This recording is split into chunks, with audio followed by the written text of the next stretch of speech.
Hello and welcome everybody to this stream today.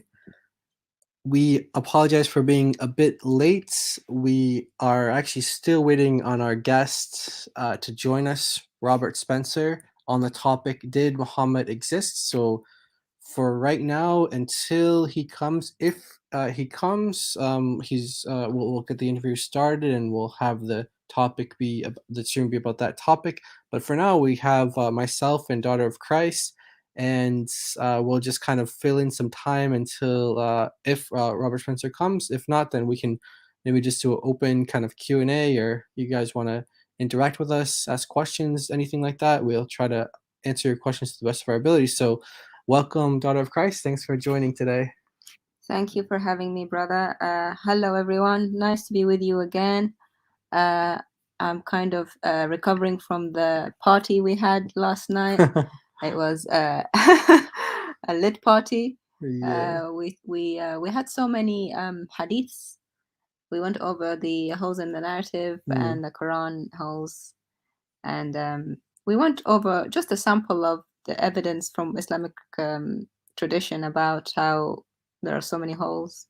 Yes. That was fun, brother, wasn't it? That was really fun. And we really enjoy seeing your comments as well. You guys make some really funny comments. The comment section is hilarious. And then, of course, your comments in the live stream as well. We always like to try to read and keep up with you all. So yeah, that was really fun stream. And every year, you also recall these holes in the narrative, holes in the narrative streams.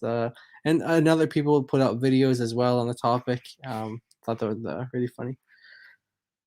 So yeah. So we say hello to people in the chat. God bless you guys. J Diaz, hello. God bless you. XYZ, happy anniversary +1. Happy anniversary to you too. Never thought I'd say that to people I don't know, but yeah, that's the power of Yasser Qadi. Michael, God bless you. Church in Morocco, hello, brother. Thank you for being with us again. Always good to have you, brother, and have your comments. Top Gun. You want to say hi to some more? Yeah, we're just kind of scrolling through your comments here, trying to put you all on the screen. So yeah, as I said, the topic today, the stream title is Did Muhammad Exist?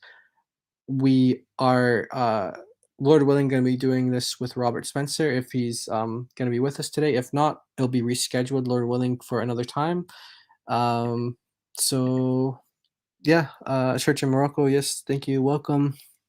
So we thought we'd open it up to you, since you are our guests now until our guests come. Yes. To any Q&As or any comments that you guys want to make. Yeah, give us any of your DCCI ministry related questions, comments, and we'll try to the best of our abilities to answer you all.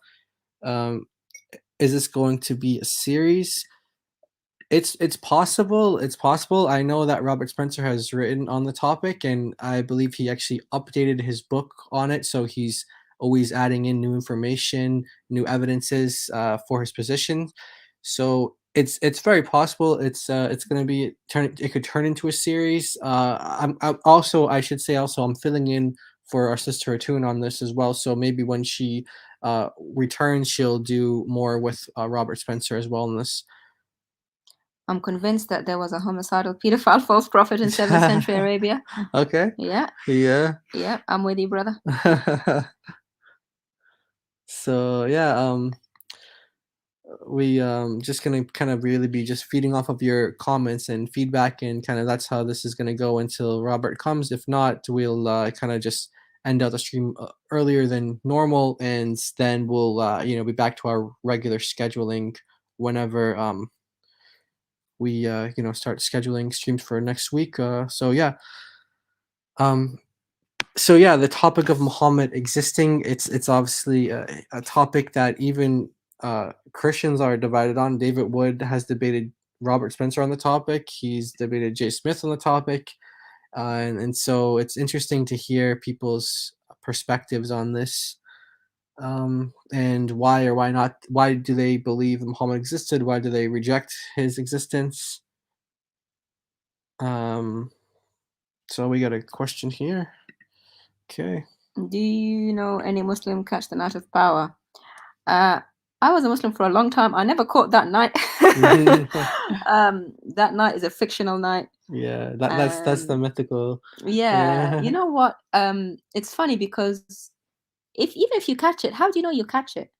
Brother Church in Morocco, I think you may be ex-Muslim. So tell me, did you ever catch it? And if you did, how did you know? No, he said me either. Yeah, me either. Yeah. Exactly.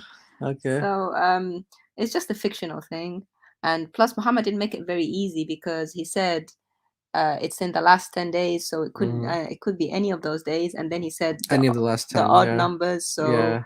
you kind of I used to just cover them all just to be sure.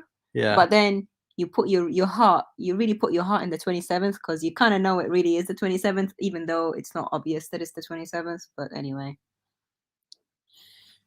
Brother Phil, when is the night of Qadr? Yes, thank you, brother.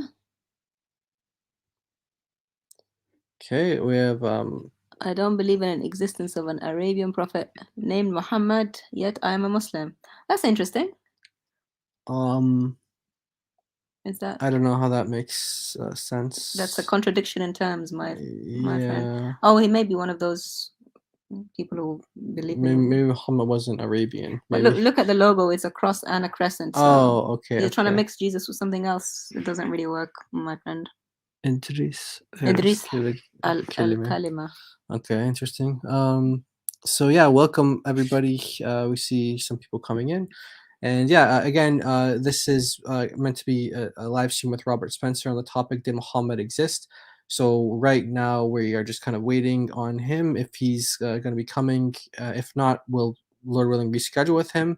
And until then, we'll just kind of talk with you all. We have a question and answers or anything you guys want to say, comments. We'll love to hear your feedback. Is it true they claim they come from the Hagar side of Abraham? That's what they claim. Now, whether or not it's true, it's another story. You do have some people who will argue that not Muslims, but specifically Arabs, are Arabs descendants of Ishmael, and you have people arguing for and against that. You have an interesting genealogy contradiction in Muhammad's lines, his lineage as well, where I think it's to Adnan or something. They have someone. There's someone that they say can only go back. You can only go back this far, and beyond that is just like a guessing game. So, are Arabs descendants of? Do they go back to Abraham? Do they go back to Ishmael? The Bible actually tells us not to get boggled down with these genealogies. Right. It's not really an important, where you come from. The most important thing is your spiritual status.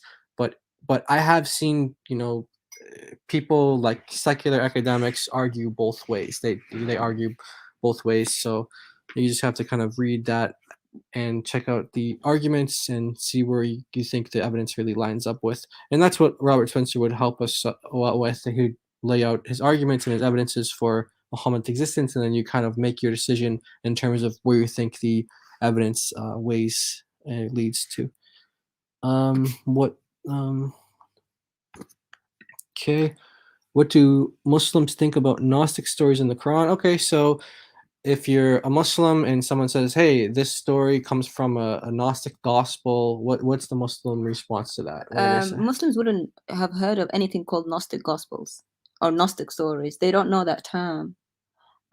You really think highly of Muslim knowledge if you think that. I never heard that term until I came to Jesus and I started reading, and then I realized, those stories in the Quran, they don't come from the Bible. They don't come, they come from, they're Gnostic stories. They're stories that came from other sources, not the Bible, the inspired word of God. So I would say, wise son, Muslims don't know. They don't know, first of all, they don't know what there's such a thing as Gnostic stories, and they don't know where they came from. If they knew, they wouldn't be Muslim, right? So if you want to educate them, that would be a great thing to do. And You know, one of those stories is the Seven Sleepers. Yes, Ephesus. Yeah. Of Ephesus. Yeah. That is a story that the Quran tells us if it's true. And Allah is a miracle, but then He doesn't tell you how many they were. So the fact that I say 7 is because of the Gnostic story, not from the Quran, but it tells it, and you think, oh, this sounds very similar. And you know, when Muhammad goes into the cave, and then the spider web and the pigeons outside, you know, all that comes from a different story. I believe 4th century of Christians being persecuted, and he just borrowed the detail. So Muslims don't know is my answer. Yeah. So the legends that have arisen over the years, even if they're things that are in different Christian traditions, there are stories that Muhammad just took as being true, and he just kind of compiled them like a mix mash of different things. So here's there's Christians who believe in the 7 sleepers of Ephesus. There's Christians who believe in this. There's Jews who believe in this. There's pagans who believe in this. He just kind of mix mashes it all together into his book. Now, of course, you know, we're assuming, you know, Muhammad's existence when we're saying all of that stuff, and Robert's topic is going to be whether or not that's accurate. So yeah, we'll see. Brother Phil, thank you, guys. Brother Phil posts all these links. They're very good, for, you know, the full picture of, you know, information on what we're talking. So please use his links. They're very useful. I want to confirm Legends of the Jews. I was being told about a number of different sources. A friend of mine who was going over Legend of the Jews, as you say here, and it's just like story after story after story. Oh, Muhammad got this from here, you know, angels bowing down to Adam, or this story, or this story. All of it. It's amazing how much of this stuff you can trace. The question is, if Muhammad, you know, came up with something original, what would that original thing be? In the Quran, does the Quran actually present anything original? I think you can really trace it to something before. The answer is no. Nothing original. Yeah.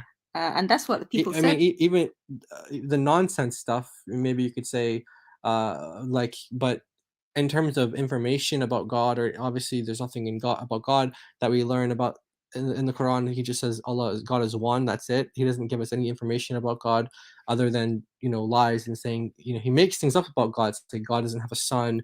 Jesus is not Allah. Things like that. So the lies that he tells us, but and just if you just ask the question, what information does Muhammad bring that people before him, like, you know, you have heretics before Muhammad who denied these things, like they denied that Jesus is God or something. People who are like denying the Christian faith. So what did Muhammad bring that's actually new? Yeah, even his heresies. Yeah, even the heresies are recycled. Did Uthman invent Muhammad? I don't know if that's the direction that people go in when they say that Muhammad didn't exist. I think that I mean, maybe that is. I haven't. Maybe that's a question we can ask for Robert Spencer if that's something that people go to. Did Uthman invent Muhammad? We know that according to some of the stories, that Uthman actually did have some. Well, I mean, he had a big influence, you know, compiling the Quran and stuff like that, and he had one of the caliphs, so definitely has power to make things up. All right, so with that being said, we actually do have Robert Spencer with us, so we will continue on. Thank you all for your questions. So without further ado, let's bring him on. Hey, Robert, welcome to the show today. Thank you. Happy to be here. All right.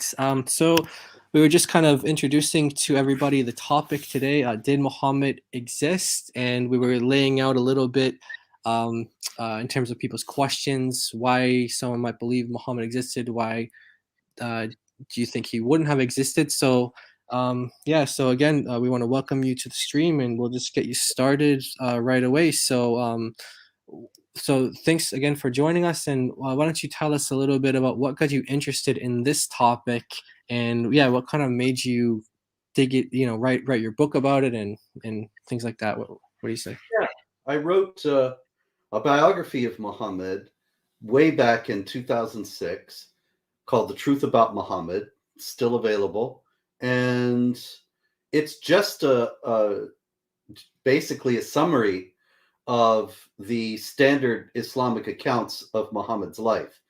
I wrote it so that people would be, non-Muslims would know what the Islamic sources really say about what Muhammad said and did. And so it's based on Ibn Hisham, which of course is based on Ibn Ishaq.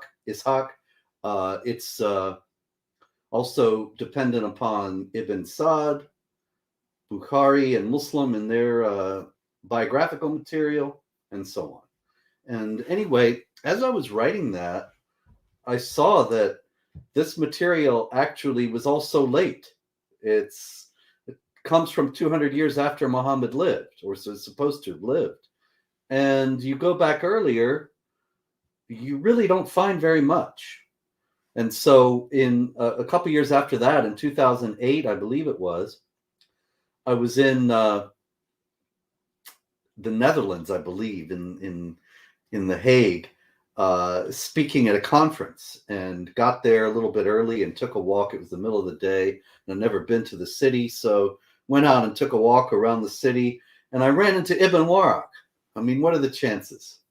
He was also speaking at this conference, and he was looking for a museum. There was a painting in a museum, the Rijksmuseum Museum in The Hague, if I recall correctly, that had this very famous painting. I don't remember which one that he wanted to see. And so I tagged along, and we were chatting about the work we do. And so it ended up being a lot about Muhammad. And I was kind of surprised because questions had arisen for me when I wrote The Truth About Muhammad. But yeah, Rijksmuseum, thank you. And I hadn't really followed up. I was surprised when we got onto that topic that he was definite. This is a fable. This is not a historical account. And so I decided to follow up on that, wrote The Truth About, Did Muhammad Exist, in 2011. And then so much material has been produced in this field, in this connection, since then, that I revised Did Muhammad Exist in 2021. And so the revised and expanded edition of Did Muhammad Exist is out there. And I'm still investigating this issue. Actually, I'm writing a new biography of Muhammad that's called Muhammad, A Critical Biography, and that will be out next year. I'm not even going to turn it in till December 1st. But it's examining the stories of Muhammad from a historical critical standpoint. And I think people are going to be surprised. I can give you a kind of a preview of some of it as we go along. But a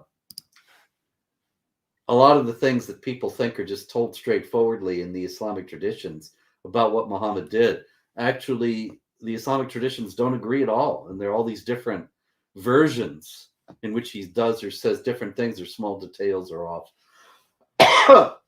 which only makes it clearer that none of this is real. Also, before I go back to you, I did want to note that somebody is here saying in the comments that Robert Hoyland's Seeing Islam as Others Saw It is a great source for the earliest references to early Islam and Muhammad. And while that's true to a certain extent, people who are investigating whether Muhammad existed, or if he did exist, how much of what we know about him from Islamic tradition is historical, people should be aware that Robert Hoyland plays with the evidence. It's kind of interesting because, you know, the scholars, the academics at the colleges, the Saudi-funded and Qatari-funded universities sneer at the work of people like Ibn Warraq and me, and they claim to be objective scholars, but actually they're the ones playing with the evidence, not us. Robert Hoyland takes very early documents that refer to the Tayyeh or the Saracens or the Hagarians or Muhajirun or various other terms, and he translates them as Muslims, when that's just the issue. If you want to use Hoyland's book to find out when people started talking about Muslims as such and about Muhammad and about Islam, you can't tell, because he fixes the translations so that it looks as if people are talking about Muslims and Islam far earlier than they actually are. Okay, definitely looking out for your critical biography of Muhammad. I did see you tweeting about that, and yeah, thanks for your comments on that as well, Robert Hollins. I was going to ask you as well about I think his name is Stephen Shoemaker. A Prophet Has Appeared. What's your take on that book? I didn't finish it. I was just kind of looking through it one day, and I was just curious what you'd kind of make of a book like that. Well, here again, you have a book that's produced out of the academic establishment, and so it has some value, but it's only going to go so far. Even Patricia Crona, who is the pioneer of the revisionist understanding of Islamic history, retreated from her position later on in life. And, Jay Smith, who was her student, talks about this, that she was constrained to a tremendous degree in academia. And so it has to be understood, Shoemaker's working from within the academic establishment, and they're just not going to go as far as they could or should when it comes to dealing with the actual evidence. And they will retreat into conformism for the sake of keeping jobs rather than speak the truth. Like, what's that guy's name? Marijn van Putten. I was just thinking about him as well. Yeah, yeah, exactly. Good example. He does some good work about the text of the Quran, but he's such an establishmentarian, and he's such a coward that he draws back from making any of the obvious conclusions that his own work leads to. And even when it comes to controversial issues, he just won't get into it. He's got a job he's got to protect, and his academic reputation that he's got to protect. So, for example, I was writing about the critical Quran that I published last year, and in chapter 33, verse 56 of the Quran, I translate Allah prays for the prophet because that's what the passage says. And he actually tweeted, without, I think, realizing, that he was going to get in trouble. He tweeted that I was right about this because people were going to him and saying, look at this liar Spencer and how terrible he is. Look what he said about the Quran and Allah praying for the prophet. And he said, well, actually, he's right. That's what the text does say. But then he deleted the tweet later on because he was afraid that he might look bad if he ends up publicly agreeing with me, And so, these guys are not interested in the truth. They're not interested in finding out what really happened. They're interested in staying within their crowd and reinforcing various assumptions that those who are signing the checks want them to reinforce. But this is not about finding out what really happened. You want to find out what really happened, then you do have to read Did Muhammad Exist?, the critical Quran, and coming up, Muhammad, the critical biography. All right, excellent. And I do remember reading those tweets from Marion van Putten, and he made it really clear that he thought that was a real linguistic problem. And then once he realized, as you said, that it's the words are coming from you, immediately distances himself from what he wrote, deletes it, and apparently he blocked you as well or something. Yeah, it's just really cowardly. I have no respect for somebody like that. I mean, that's just totally cowardly. I would debate him on any of these issues anytime he wanted. I'll freely acknowledge that he has in one sector of this field, he has in the area where he's specializing, he knows far more about it, but he doesn't have the courage of his convictions. And this is a character flaw. It's not really an intellectual problem, but it leads to intellectual problems, because if he's not willing to follow the truth, if the truth is spoken by people who his masters have told him are not acceptable or not in the group, then he's not really interested in the truth. And that doesn't just go for him, of course, it goes for everyone. Yeah, it's just a good way to kind of showcase the academic, quote unquote mindset and how they operate. I remember someone asked them about the word like makr in chapter 3 verse 54, and they say, hey, Christians like Spencer say that this says that Allah is the best of deceivers, and he says, well, makr does have that meaning, but then he goes on to kind of disqualify it again and tell you, I don't want to be associated with Spencer and stuff like that. So yeah. All right, Yes. so Really, the problem is that when it comes down to it, the only reason why he doesn't want to be associated, and the only reason why I have this reputation, is because I speak truths that the jihadis would rather have concealed, the jihadis and their friends. And so he's just really kowtowing and bowing to some very dangerous elements. right. Yeah. Okay. So when we get to this topic of Muhammad existing, well, just about, I guess, anyone existing, what kind of things do we look for when we ask, did so and so exist, or what are the things that we kind of generally look for, and why, in your view, does Muhammad lack these things? Yeah, that's an excellent question. And you remind me, I've got to put some kind of comparison in the critical biography, because people don't really know what they're dealing with. So let's take an easy one to start with. What if we wanted to say Donald Trump didn't exist? That Donald Trump is this tremendous myth that was made up at the end of the 20th century, beginning of the 21st. And what we would look for to try to determine whether Donald Trump actually existed is, first, are there contemporary witnesses? And obviously there are. Do we have his own words? We do. Do we have the testimony of adversaries and friends? Yes. So it looks like Donald Trump existed. Obviously, when you go farther back, the records are more sketchy and it's harder to tell. So you look at Jesus, and many people want to compare Muhammad with Jesus because it's the founders of the two largest religions, or two of the largest religions anyway. And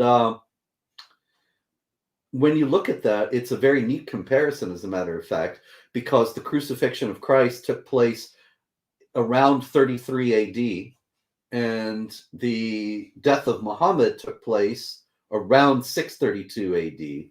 And so you can take the period of the 30s on, say for the 50 years from the 30s to the 80s of the 1st century and of the 7th century. And in the Christian context, in that period, you do not have very many people outside the group talking about Jesus. But on the other hand, that's not all that surprising, because he didn't live in a major center where there were a lot of people who'd be paying attention in any case. He was just another prophet among many claimed prophets among the Jews. But you do have Tacitus in the 50s and Flavius Josephus in the 70s talking about the Christians.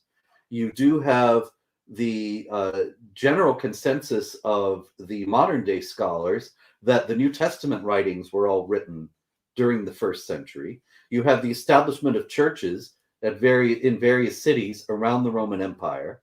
And you also have the post-New Testament writings of Clement of Rome, and in the early 2nd century, Ignatius of Antioch, and so on. And those quote the Gospels and show a clear awareness that the Christian religion is up and running.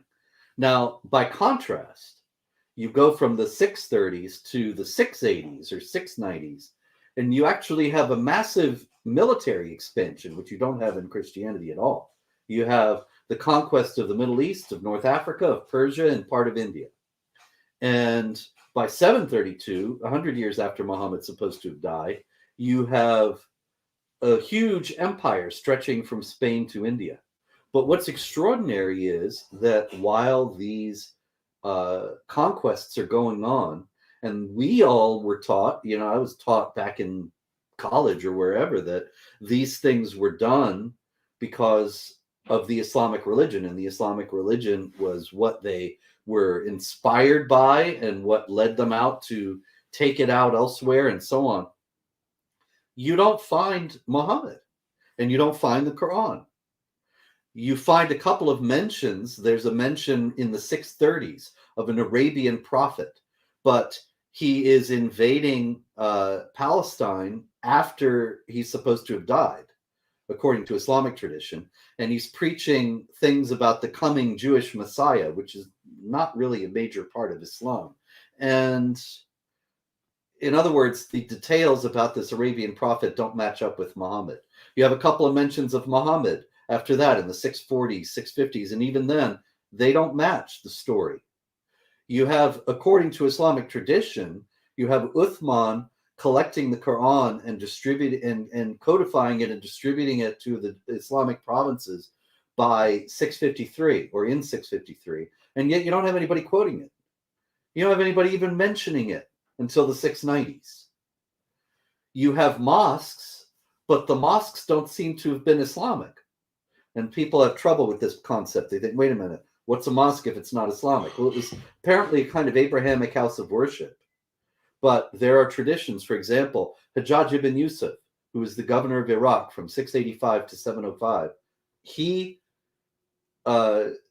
is credited with a lot of the things that we take for granted as being part of Islam today. There is even an Islamic tradition in which an old man says, we never used to read the mashaf, that is, we read the Quran in the mosques until the time of Hajjaj.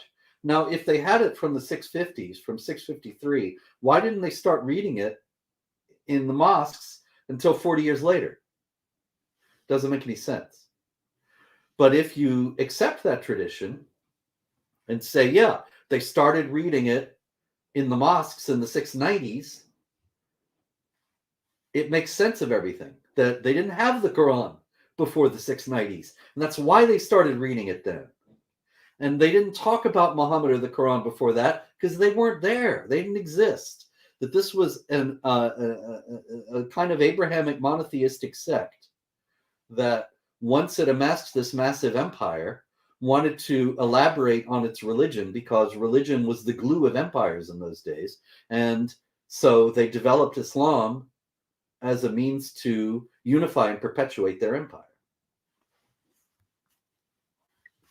Okay, very interesting.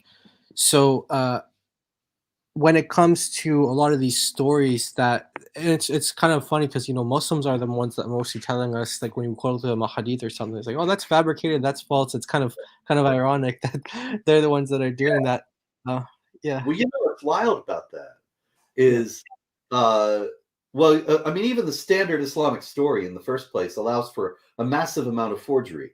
That we're told that Bukhari collected 600,000 hadiths, reports about Muhammad's words and deeds, and he kept 7,000. He rejected 593,000 as forgeries. And I think, yeah, he was right. He was just off by 7,000. All 600,000 were forgeries.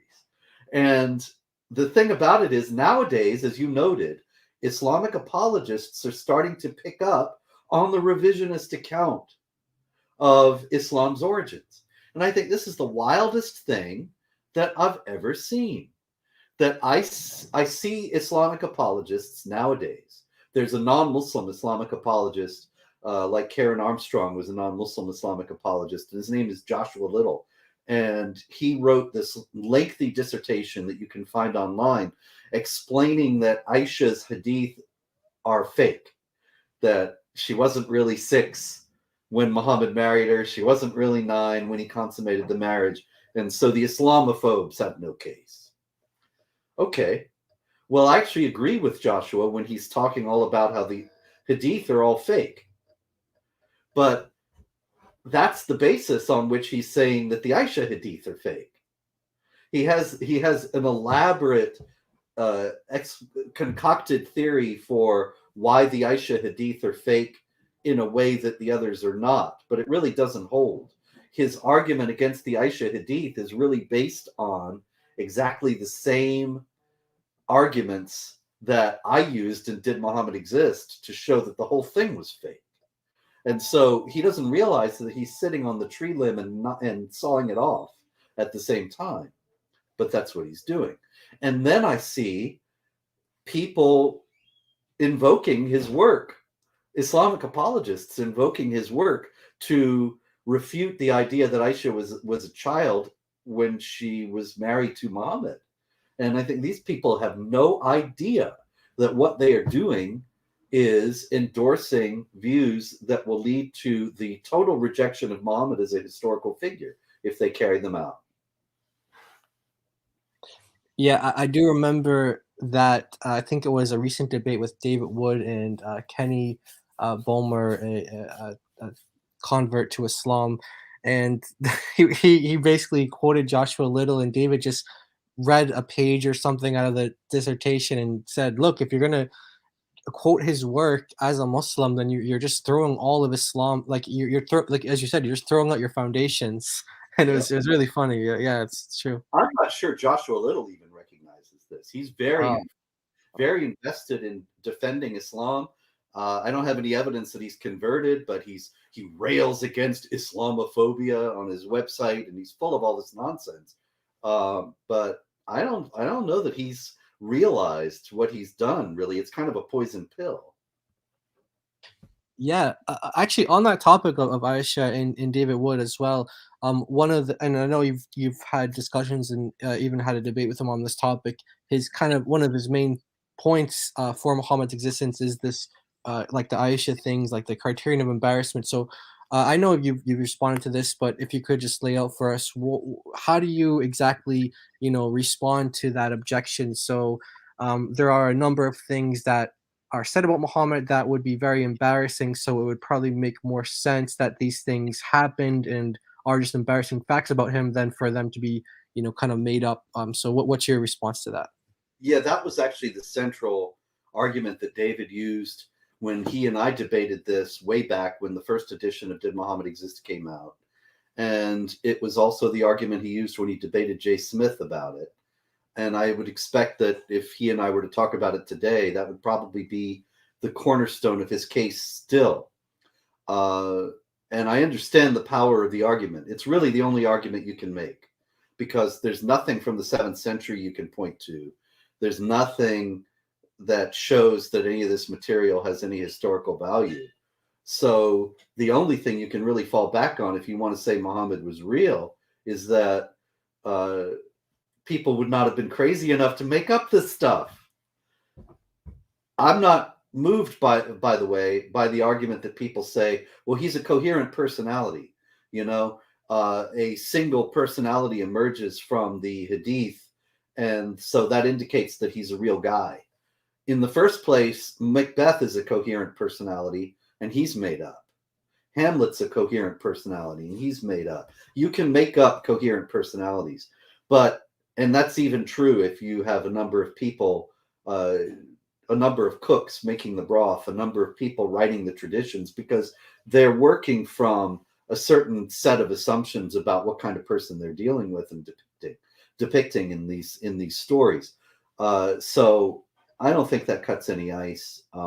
But as far as the criterion of embarrassment goes, the argument I made against it in the debate, as well as in both editions of Did Muhammad Exist, and then I'm going to expand upon now in the critical biography, is that what's embarrassing to us is not necessarily embarrassing to them.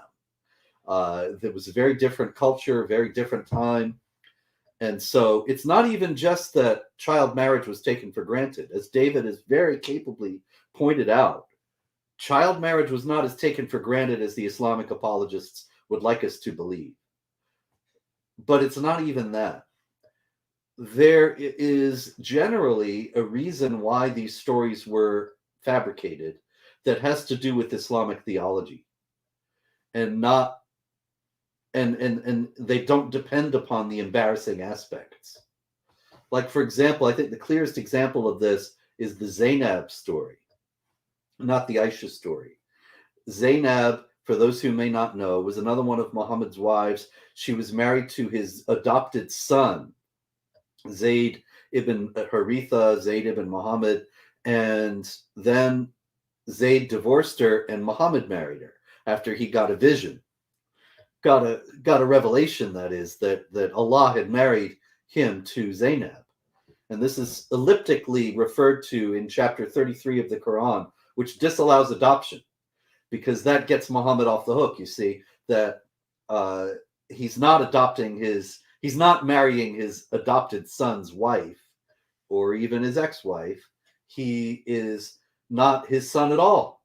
And so it's okay because there's no adoption, you see. So Islamic tradition fills in the story and tells us that it's all about how Muhammad, he was overcome by her beauty, and Zayd offered to divorce her, and Muhammad said, no, keep your wife and fear Allah. And then Allah tells him, why are you turning away the gifts I want to give you? And marries Zaynab to him. So people have pointed to this story throughout history and said, see, this guy's out of control. He marries his daughter-in-law because he's so full of lust he can't control himself. And even his son, his adopted son, knows this. And so he offers to give him this wife. And it looks bad. And the whole adoption thing is just concocted in order to justify this story somehow and put a good face on it by showing that really it's just about how Allah wanted to forbid adoption. And so he brought all this about to forbid adoption. Now, that's all compelling. And that may be that's what it's all about. You have this lustful prophet getting self-serving revelations, and he is justifying his own immoral and aberrant behavior by getting these new revelations, and that's what it's all about. However, it is also possible that there's something very different going on. And this is the thesis of David Powers, the author of a book called Muhammad is Not the Father of Any of Your Men, who I depended upon to write this section in Did Muhammad Exist? You'll notice that chapter 33, verse 40, which comes right at the time that the Zaynab story is being referred to. It's not really told in the Quran, it's just referred to. And 33:37 mentions Zayd and speaks about the whole thing, kind of elliptically. And then 33:40 says, Muhammad is not the father of any of your men, rather he is the seal of the prophets. Now, why does the Quran suddenly say that he's the seal of the prophets right in the connection with his being not the father of any of your men? Because there is also Islamic tradition that all the prophets were related. And this carries over into the Shiite idea that the imams, the leader of the community, they have to be a member of Muhammad's household. And they all have to be related to Muhammad in some way, because then they'll have something of his prophetic spirit and infallibility. And so if all the prophets are related, then if Muhammad had a son, natural or adopted, the son would have been a prophet, and Muhammad would not have been the last prophet. So, in order to ensure that they're not going to be blindsided by all these other prophets, that Muhammad is going to be the last prophet, and they're going to build their state around Muhammad and their religion around Muhammad, they make up stories about how all Muhammad's boy children, like Ibrahim, die very young, and he had an adopted son, but he repudiated the adopted son, or Allah made him repudiate the adopted son so that he could marry Zaynab. So the whole thing is all about that Muhammad is the last prophet. And the whole story was made up in order to emphasize that there is no prophet after Muhammad. And so the lust, the beautiful woman, the unseemly business with the adopted son, they're not even thinking about it. They don't care about that. That doesn't register for them the way it registers for us. All that they're trying to establish is this man had no sons, and thus he is the final prophet. Okay, very interesting. Thank you so much. All right, now Embarrassment in general, excuse me, I'm sorry, but just yeah. to sum up, I think that every last story that you find embarrassing, there's some explanation like that for. Okay. Maybe we don't always know it, but we know enough of them to know that we don't have to fall back on just thinking, oh, nobody would have ever made this up. because they have their reasons.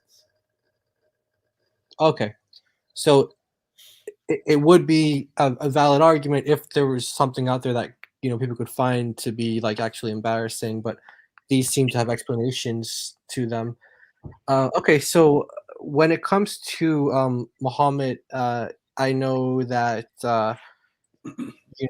his name is mentioned, what is it, 4 times or so in the Quran. So do you believe that that's a title of someone, or do you believe that that's like the later Muhammad that people were claiming existed, or what's your kind of take on the name Muhammad as it appears in the Quran, the four Yeah, times or so appears?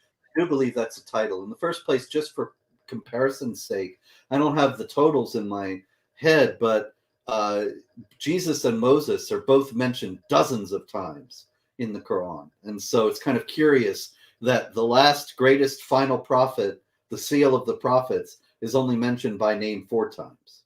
That's one thing. The other thing is, yeah, none of them have anything to do with any biographical information, none of the 4 mentions. And so you don't learn anything about Muhammad in the Quran. It's a funny thing. There was a video that some Pakistanis made some years back in which Robert Spencer, who's this whiskey drinking Christian, becomes a Muslim. And he becomes a Muslim because the Muslims are so nice to him who live across the hall. And at one point when he's convinced, he comes and knocks on their door and he says, "I want to learn about your religion and your prophet."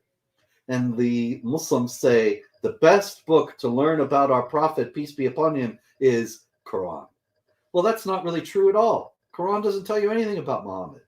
And Muhammad does mean the praised one, or the one who's being praised, and does refer, therefore, it could refer, therefore, to a title that was given to any number of other people.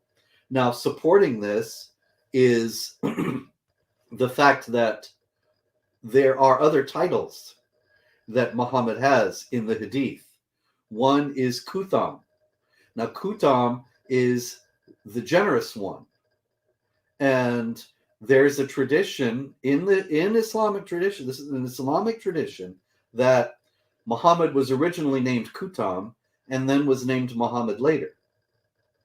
Now, if you have 2 titles, the generous one and the praised one, then that would make sense of the whole thing, that it's kind of like Superman. It's not really a name, it's a title, and it's given to him at a certain point. There's also there are also other traditions that are like this, and let me get them. Here we go. There's a tradition that it appears several times in the Hadith. Here's Bukhari's version. "I am Muhammad and I am Ahmed. I am Al-Mahi and I am Al-Hashir." That is, Ahmed is also the praised one. Al-Hashir is the collector. Al-Mahi is the obliterator. Ibn Sa'd has a version where he also says Al-Khatim, the last, that is the last prophet, and Al-Aqib, which is also the last prophet. And Muhammad is one of those. So you see, if he's saying, "I'm the collector, I'm the obliterator, I'm the last prophet, and I'm Muhammad," then it gives credence to the idea that Muhammad's a title. It's just another one of these names that he has. I'm the collector, I'm the last, I'm the gatherer, I'm the praised one, Muhammad. Okay. Yes. Yeah, I have heard that as well. That's a really interesting perspective on the name Muhammad in the Quran. So when the Quran talks about well, actually, someone asked this question in the chat. I guess we'll go to this one. It's asking about the companions. Do you believe that the companions existed, or are they the ones who kind of made up Muhammad, or were they made up as well? I think that the answer to that is a definite maybe, that the companions may have existed, but we do not have any evidence of them, any direct evidence of them. When we read all that business about Abu Bakr and Uthman and Umar, And even Ali ibn Abi Talib, this is all very late material. It is not contemporary material. And so it's the same thing. We don't have independent attestation of anybody among the caliphs before Muawiyah, who became the caliph in 661.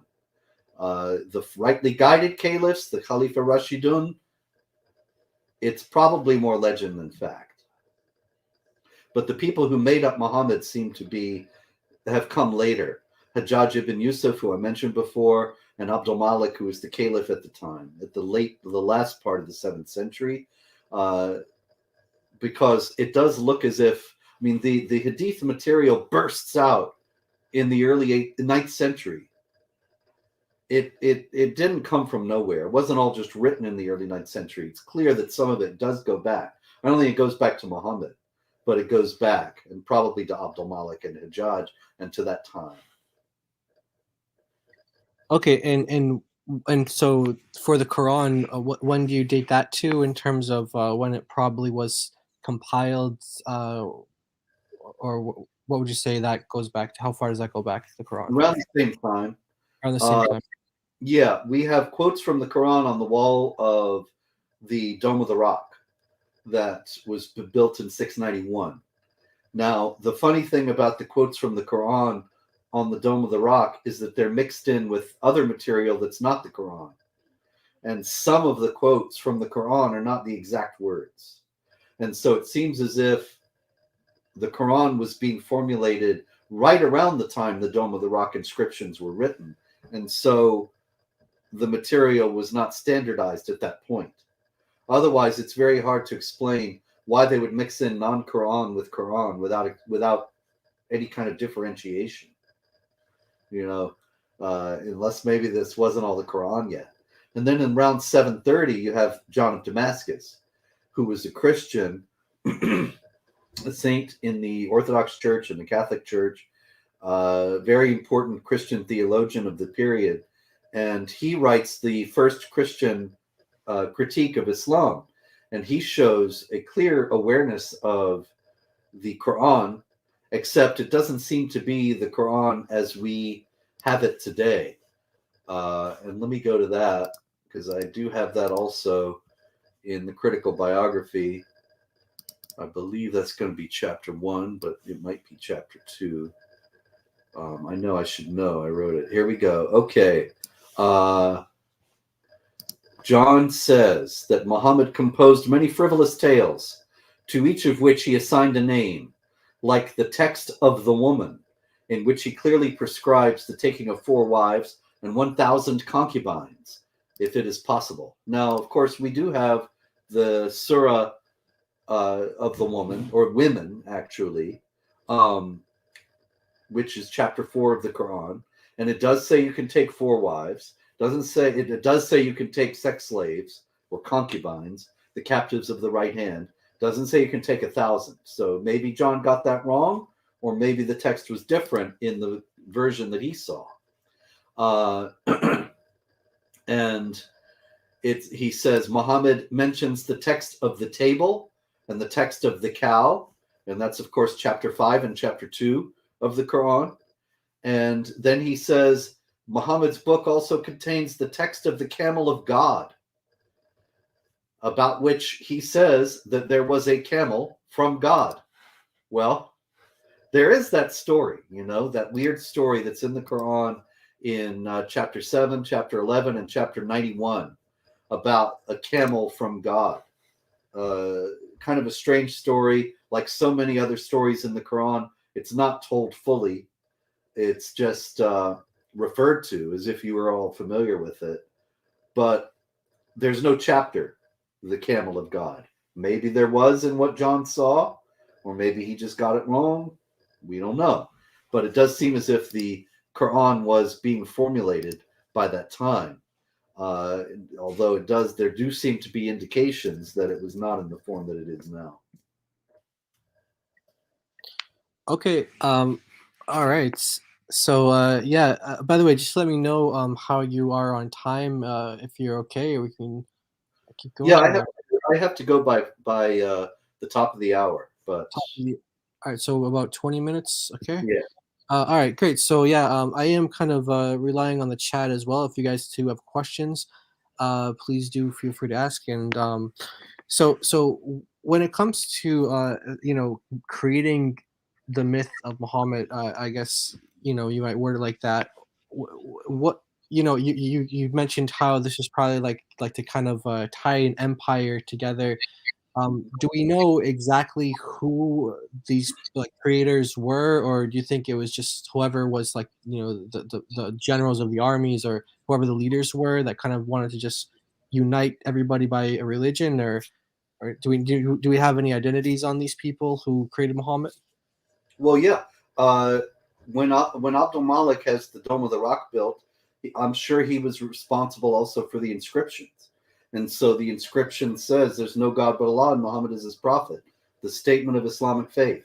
It's noteworthy, however, that right after saying that, then the statement goes on to talk all about Jesus, which suggests that even when it's speaking about Muhammad, it's speaking about Jesus, that Muhammad is a title that is being used of Jesus in that context to deny that he is divine, that Abdul Malik was the caliph and leader of a sect that was monotheistic but rejected the divinity of Christ. So the whole thing is a critique of Christianity. Otherwise, you have to believe, if you believe the standard Islamic story, that the Dome of the Rock inscription starts out by saying Muhammad is a prophet, and then immediately changes the subject and speaks for the rest of the time about Jesus. Okay.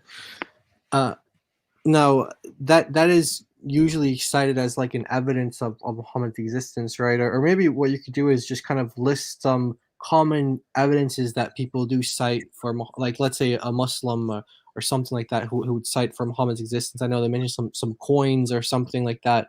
What are like the top three, and then maybe you can kind of give your general response to why those actually don't prove what they're set out to do. Well, I mentioned before the Doctrina Jacobi, which is from the 630s and is a mention of a prophet. It says here, when the Candidatus, which is a member of the Roman Imperial Guard, was killed by the Saracens, I was at Caesarea, and I set off by boat to Sycamina. People were saying the Candidatus has been killed, and we Jews were overjoyed. And they were saying that the prophet had appeared, coming with the Saracens, and that he was proclaiming the advent of the Anointed One, the Christ who was to come. I, having arrived at Sycamina, stopped by a certain old man well versed in scriptures, and I said to him, "What can you tell me about the prophet who has appeared with the Saracens?" He replied, groaning deeply, "He is false, for the prophets do not come armed with a sword." Now, that's a very early mention of an Arab prophet, although the word Arab is not used. Muhammad is not mentioned. And the prophet appears to be with the Arab armies that are coming out of Arabia, supposedly after Muhammad's death. I mean, the official story is that they came after Muhammad's death, but the Doctrina Jacobi seems to say that he's with them as they come, and that this prophet is preaching the advent of the Christ. Now, Islam does say Jesus is going to come back at the end of the world, but that's hardly the core message of Islam. So it doesn't seem as if this really corresponds to Muhammad. Excuse me. That's one. Then we have another one. This is a note that was actually written in a copy of the Gospels of Matthew and Mark. And some guy wrote in the margins. In January, dates from around the late 630s. In January, the people of Homs took the word for their lives, and many villages were ravaged by the killing of the Arabs of Muhammad. So many people point to that and say, look, the Arabs of Muhammad, they're killing. This is the Arab invaders. Sure. But here again, we do not have any kind of indication of any of that voluminous material in the Hadith. or any of the stories that we take for granted as being part of Muhammad's message now. Then after that, we have a reference to, by Thomas the Presbyter, Christian priest, a battle between the Romans and the Tayyeye de Muhammad in 634. And this is where Hoyland says the Arabs of Muhammad, but the Thomas the Presbyter actually says Tayyeye, and Muhammad may have been this guy, but he may not. It's just a bare mention. Seems to be a warrior prophet. This is the primary picture we get from the 7th century, that there was a warrior prophet named Muhammad. Although actually many of the accounts that mention Muhammad either say he was a prophet or say he was a warrior, but don't put the two together. And then later on, you start to get the warrior prophet. But we still are very, very far away from all that material. Now, you got to think about what would be necessary if the traditions about Muhammad were really historical. That would mean that all these people had them memorized in the 7th century and all through the 8th and into the 9th when they were written down. And they were passed on flawlessly through all these different chains of narrators, you know, all the isnad chains and all that, all of it flawlessly. And so that would mean that all the Muslims, or many of the Muslims anyway, in the 7th century, they had a lot of this in their heads. Why didn't they ever quote Muhammad? Why don't they ever refer to Muhammad? Why don't they ever tell people we have this new prophet, this new holy book, this new religion? They don't say a word. Why not? Where, you know, you have in the gospel, I mean, not in the gospels, in the Acts of the Apostles, in Acts 20:35, Paul is quoted saying that Jesus said, "It is more blessed to give than to receive." It is more blessed to give than to receive is not in any of the 4 gospels. It was an oral tradition that Paul had heard, and he's passing on because he has it in his mind and it's relevant to what he's saying. So why don't we ever see that with Muhammad? That nobody in the 7th century, if this warrior prophet is the same guy that we're reading about in the Hadith, nobody in the 7th century ever says, well, you know, our prophet Muhammad says this. There's nothing.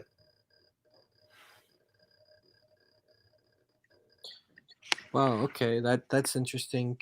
Someone was asking this question. They said, do you think that Muawiyah was a Christian of some sort? Have you?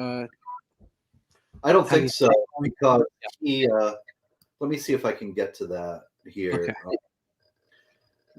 Yeah, that I have some of that in this book. This book will not be out for a long time, so I probably shouldn't be talking about it so much. Pardon me. He does go to, when he, according to a chronicle from the year 661, he goes to Jerusalem and he went and prays at Golgotha, and goes to Gethsemane and prays at the tomb of Mary. Now that's very odd. You know, why didn't he pray at the mosque if there were mosques? Why didn't he pray at some Islamic site if there were Islamic sites? He goes to these Christian sites. And so he may have been. But there's something else that I can't find right now, but I do believe it exists, where he's warning Christians that they should drop their idea that Jesus is divine.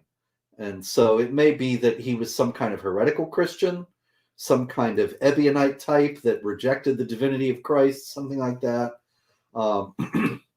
He doesn't seem to have been an Orthodox Christian, but he certainly doesn't seem to have been a Muslim. He did also mint coins that say Muhammad, but they have crosses on them. Now, if Muhammad had said Jesus is going to come back and break the cross, why are they minting coins that say Muhammad and have a cross on them? It makes no sense whatsoever, unless Jesus is going to break the cross is actually something that was made up much later, almost 200 years later, and put into the mouth of Muhammad. And Muawiyah had no idea that he said something like that, or even that there was such a person. Okay, so I guess I'm not seeing any other questions there in the chat that are kind of well, there are some questions, but something related to Muhammad existing or not. This question was asked earlier. It's not really related to whether or not Muhammad existed, but the question was whether or not Arabs are descendants of Ishmael or not. I'm not sure if you have any thoughts or you care to comment on that at all. Well, they certainly say they are. I don't know. Okay. This has never been something that I've. Not interesting. Yeah.